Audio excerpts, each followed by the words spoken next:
First thing you want to do if your Garburator isn't working properly or your sink is backing up, remove this rubber piece. Muster up the courage to reach your hand in there and pull out whatever's in there around the blades and the sharp parts in there. Try and get whatever is in there you can out of there.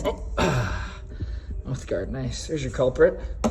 Get out any small pieces anywhere. You don't want to put anything down here either. No celery, no rice, no eggs, no pasta. Nothing but scraping plates, maybe salsa if it's very finely chopped. So, what's this? Jalapeno from salsa. I would have it a little more finely chopped. Second thing you're going to want to do, under your sink, here's your Garburator. This is the service key. It's also an Allen key. So if you don't find this under your sink, then you could use an Allen key. Right underneath here, there's a little hole right there for your Allen key. Crank this around,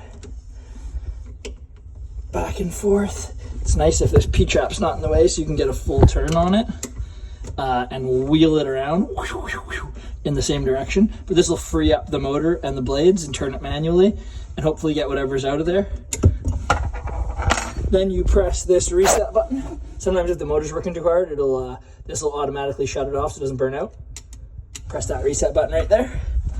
And then she should fire up and drain, no problem. If it doesn't, your next step would be to disconnect slip joint adapter 1, slip joint adapter 2, and the nut on the P-trap. You want to put a bucket under here to catch the water. If it was clogged in here with debris, then you'd be trying to clean out that P-trap. So you bucket underneath, loosen, drop this down, and then you could dump the P-trap out, clean out whatever debris is in there. If it's still not working, you could hook up a shot vac to there or put an auger down there, but you probably want to give us a call at that point because then it's past your P-trap and it's into your drain that goes into your wall somewhere.